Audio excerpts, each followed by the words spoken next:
वीर वीरांगना रानी दुर्गावती की, रानी वीर वीरांगना रानी दुर्गावती, राजा शंकर शाह रघुनाथ शाह, राजा शंकर शाह रघुनाथ शाह। जय बड़देव, सभी को जय शिवा। निश्चित रूप से आज हम सब यहाँ पर उपस्थित हैं एक गौरवशाली परंपरा को याद करने के लिए और हमारे आने वाली जो पीढ़ी है उसे याद दिलाने के लिए। याद क्या दिलाना है कि हम ऐसे राजवंशों के, ऐसे वीर पुरुषों के हम वंशज,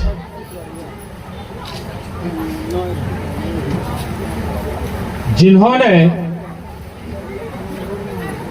परंपरा अनुसार,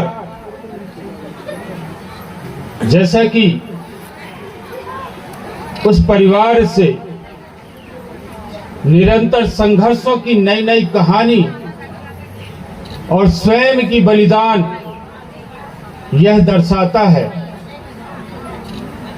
हम देखें तो रानी दुर्गावती जी का आत्मोत्सर्ग, जिन्होंने अपनी शान बान और स्वाभिमान के लिए स्वयं को बलिदान कर दिया और इस परंपरा को निरंतर आगे बढ़ाते हुए एक ऐसे अनूठे राजा कि इतिहास में जिनका नाम स्वर्णिम अक्षरों से लिया जाता है और हम उनकी धरा से हैं, ऐसे हमारे वीर महापुरुष राजा शंकर शाह रघुनाथ शाह, ऐसे वीर बलिदानी पिता पुत्र जिन्होंने अपनी धरती के लिए, अपनी बोली के लिए, अपने साम्राज्य के लिए, अपनी प्रजा के लिए और इन सबसे बढ़कर अपने स्वाभिमान के लिए तोप से उड़ जाना स्वीकार किया, लेकिन झुकना स्वीकार नहीं किया। और हमें गर्व है कि हम उनकी संतानें हैं और गर्व करते हुए आज 168वीं बलिदान दिवस पर हम इस झिल्ली की पावन धरा पर यहाँ पर एकत्रित हुए हैं और आज के इस विशेष कार्यक्रम में हमें जिनकी गरिमामय उपस्थिति प्राप्त हुई, ऐसे हमारे समाज को निरंतर दिशा देने वाले, समय समय पर अपनी सुमधुर और ओजस्वी गीतों से हमें जिनका निरंतर मार्गदर्शन मिलता रहा है, जिनके सानिध्य में हमारा संपूर्ण समाज आगे बढ़ रहा है, ऐसे हमारे परम सम्मानीय आदरणीय श्री मरावी जी, उनके लिए जोरदार तालियां बजाइए। साथ ही विराजित हैं गोंडवाना परंपरा को समय समय पर क्षेत्रों में जाकर सांस्कृतिक अन्य सामाजिक कार्यों को कराने वाले, गोंडवाना का निरंतर प्रसार करने वाले, ऐसे हमारे परम सम्मानीय आदरणीय जगदीश सिंह मरावी जी, कुंजाम जी, क्षमा करना, हमारे यहाँ मरावी और कुंजाम एक कहलाते हैं, सभी जगह एक कहलाते हैं, ठीक है। साथ में सूची दे दो,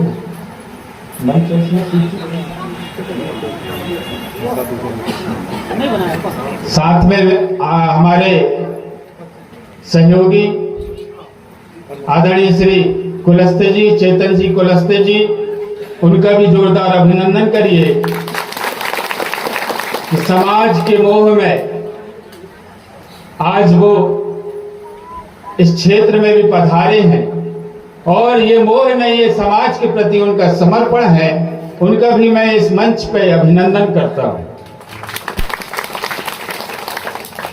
साथ में विराजित हमारे इस मंडल के भाजपा की दृष्टि से हमारे मंडल चौरई मंडल जो नया मंडल बना है उसके हमारे सम्मानीय अध्यक्ष आदरणीय गणपत उइके जी, सम्मानीय अध्यक्ष भाई राजेश साहू जी, हमारे सहयोगी भाई शिवांशु जी, और इस मंच पर जो हमारे बुद्धिजीवी बैठे हैं समस्त मंचों को मैं यहीं से प्रणाम करता हूं। और आज इस हमारे जो आदिवासी भाई बहन यहाँ विराजित हैं, हमारी मातृ शक्तियां बहुत अधिक संख्या में बैठे हैं, हमारे पितृशक्ति, हमारे बंधुवर, हमारे भाई लोग, आप सबको मेरा सादर प्रणाम।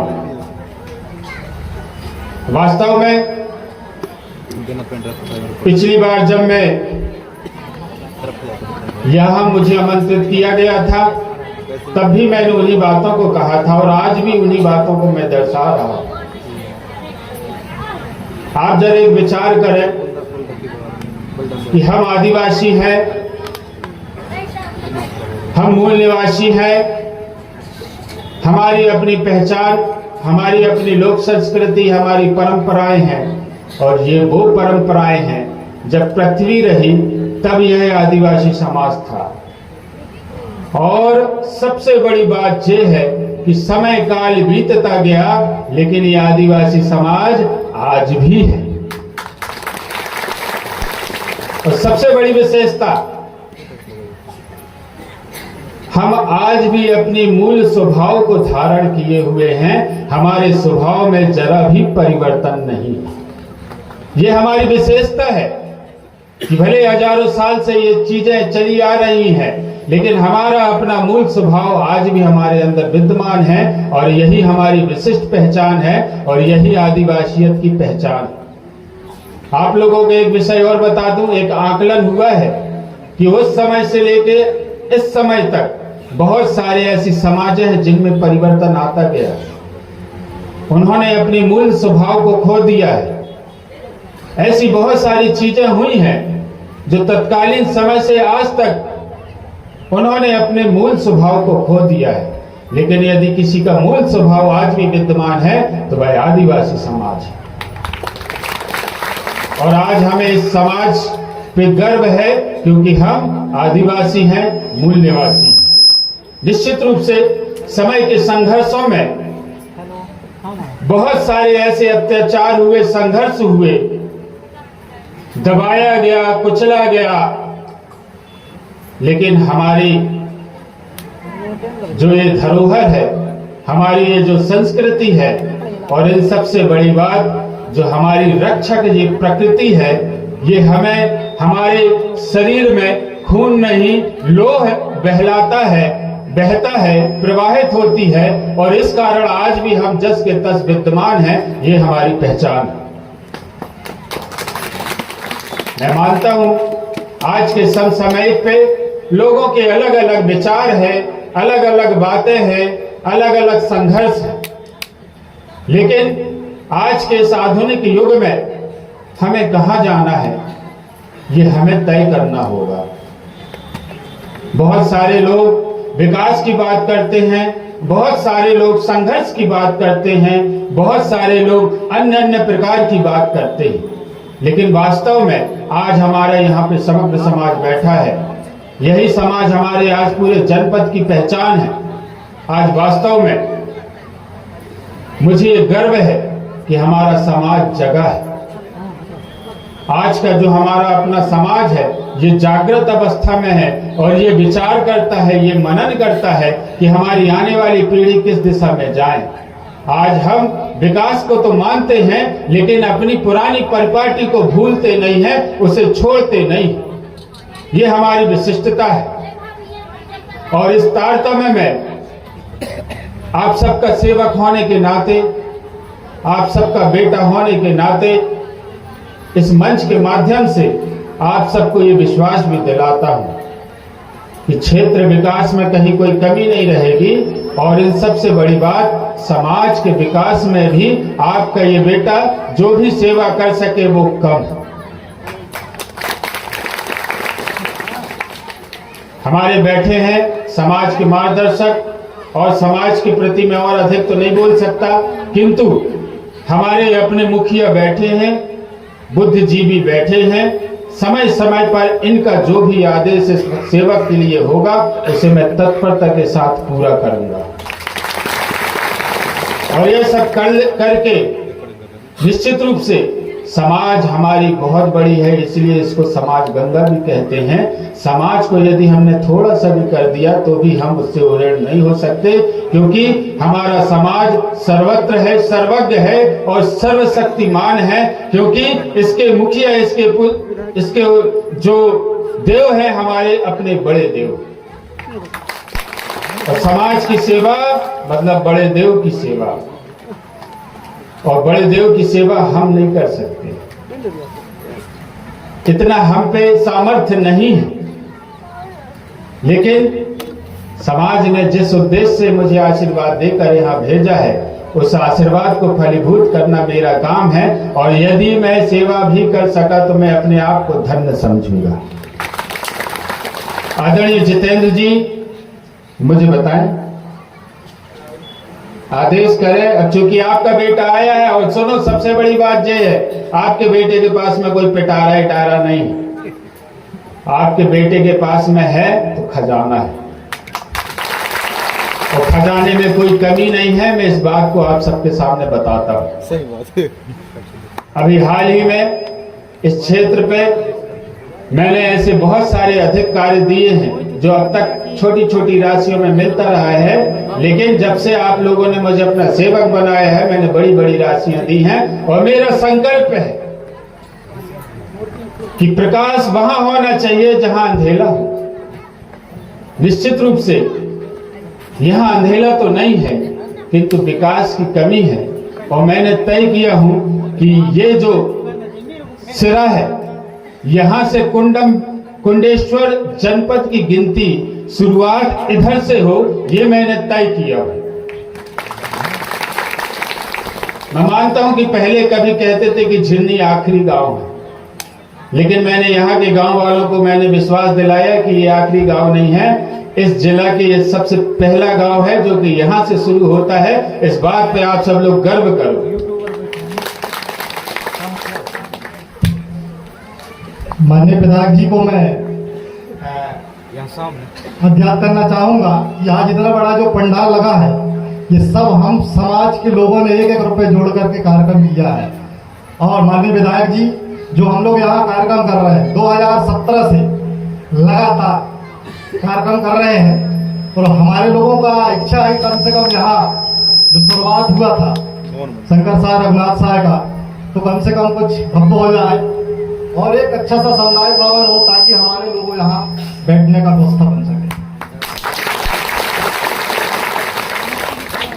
भैया ये जो मांग रखी है तो क्या सिर्फ जितेंद्र भैया की मांग है कि पूरे समाज की मांग है? पूरे समाज का मांग है। हमारी बहनें हमारी दीदी लोग बैठी हैं, आप लोग बताओ भला हाथ उठाओ, चाहिए कि ना चाहिए? है बर्गी बांध से पानी कैनल बांध। चलो समाज की सेवा में ये समाज का बेटा निरंतर अपने इस बात को कायम रखता है। और मैं इस मंच के माध्यम से कहता हूं कि समाज ने जिस प्रकार यहाँ पे सामुदायिक भवन की अपेक्षा की है, अति शीघ्र हमारे समग्र समाज को बैठने उठने के लिए, उसको अपने निजी कार्यक्रम करने के लिए, सामाजिक कार्यक्रम करने के लिए बहुत जल्दी यहाँ पर एक सामुदायिक भवन बनेगा। मैं इस बात की घोषणा करता हूँ। भैया जितेंद्र जी, आप स्थान का उचित चयन कर लीजिएगा ताकि वह जो सामुदायिक भवन बने बड़ी भव्यता के साथ बने। स्थान अच्छा रखें।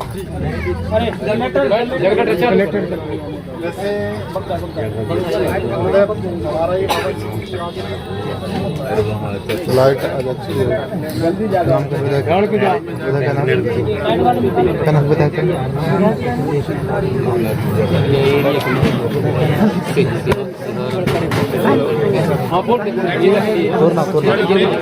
देखो भाई, अपनी आवाज आ रही कि नहीं आ रही?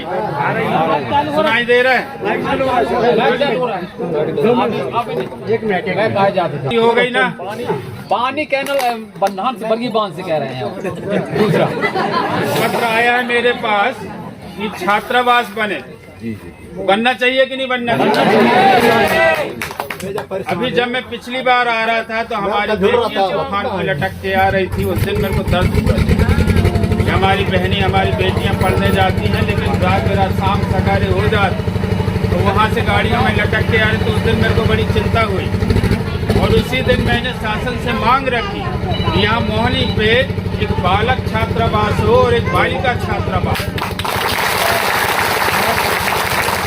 और मैं आप सबको बता दूं, मैंने जब माननीय मुख्यमंत्री हमारे मध्य प्रदेश के भारतीय जनता पार्टी के यशस्वी मुख्यमंत्री डॉक्टर मोहन यादव जी से मैंने जब ये बात बताई कि भाई साहब हमारा बहुत ही क्षेत्र जो है पिछड़ा है और वहाँ पे बच्चे गाड़ियों पे लटक के आते हैं, कहीं किसी दिन बड़ी घटना ना हो जाए, मुझे वहाँ पर एक बालक के लिए छात्रावास दे दो और बालिका के लिए छात्रावास दे दो और 50-10 नहीं 100 सीटर चाहिए। मैंने कहा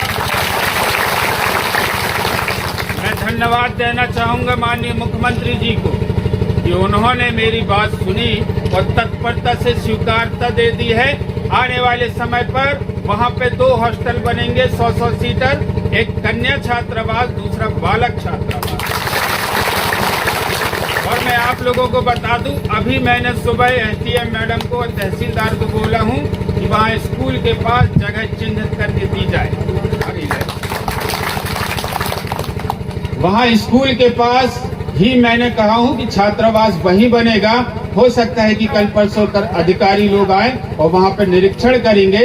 यदि जगह की कमी पड़े तो निश्चित रूप से तुम अपने बच्चों के अच्छे भविष्य के लिए अगर जमीन कम ज्यादा की आवश्यकता पड़ रही तो ऐसे आके आप लोग सहयोग जरूर कर देना।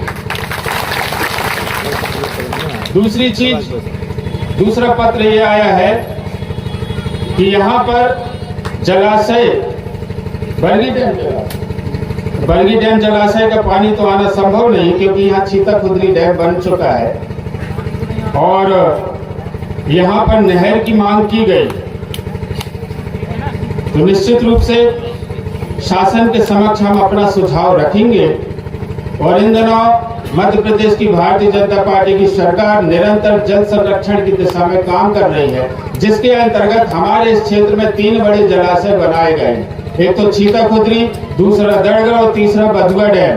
और अभी हाल ही में माननीय मुख्यमंत्री जी ने अपर गौर के नाम से 1400 करोड़ रुपए का जलाशय बनाने की घोषणा की है। अब अपना ये वाला क्षेत्र बच जाता है तो शायद यहाँ पर साकुल बांध बनने वाला है। हो सकता है कि भविष्य में आने वाले समय पर हम उस बांध से यहाँ की व्यवस्था करेंगे। तो तालियां तो बजा दो। तो इस प्रकार ये जो मैंने बताया लगभग इन चीजों का मैं निराकरण यही मैंने कर दिया। अब आने वाले समय पर आप लोगों से यही अपेक्षा रहेगी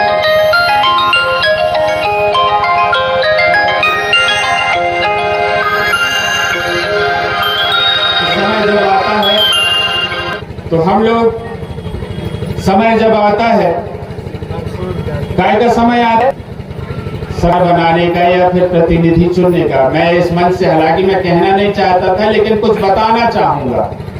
हमारे यहाँ सभी भाई लोग बैठे हैं, सब के सब खेती करते हैं कि नहीं करते? अरे जोर से बताओ। अच्छा यह बताओ, पत्थर में कोई दाना डाल देता है क्या बोने के लिए? है कोई डाला तो शायद कोई अजूबा हो, तो कोई नहीं डालता ना।